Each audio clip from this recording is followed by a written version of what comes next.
পৃথিবীতে যেখানে যারা মানুষের মতামতকে উপেক্ষা করে কোরআন এবং সহিহ হাদিস মেনে চলতে চায় তারাই আহলে হাদিস। পৃথিবীতে যেখানে যারা মানুষের মতামতকে উপেক্ষা করে কোরআন এবং সহিহ হাদিস মেনে চলতে চায় তারাই আহলে হাদিস।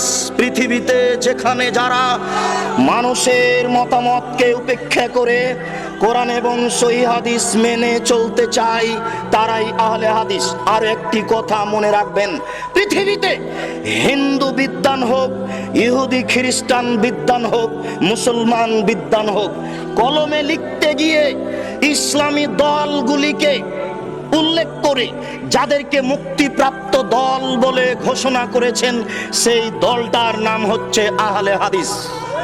বিশ্বাস করুন, বিশ্বাস করুন, আমার এই ভাঙাচোরা বিদ্যায়, আমার এই টুটা ফাটা বিদ্যায় আমার জানা নাই পৃথিবীর কোনো হিন্দু বিদ্বান, পৃথিবীর কোনো খ্রিস্টান বিদ্বান, পৃথিবীর কোনো ইহুদি বিদ্বান, পৃথিবীর কোনো মুসলমান বিদ্বান, লাখো ইসলামী দল আছে, আহলে হাদিস ব্যতীত আর কোনো দলকে মুক্তিপ্রাপ্ত দল বলে কলমে ধরেছে এটা আমার জানা নেই।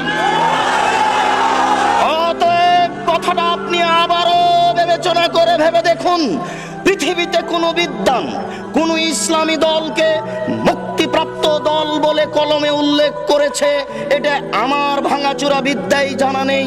শুধুমাত্র একটি দলকে মুক্তিপ্রাপ্ত দল বলে ঘোষণা করেছে, সেটাই হচ্ছে আহলুল হাদিস।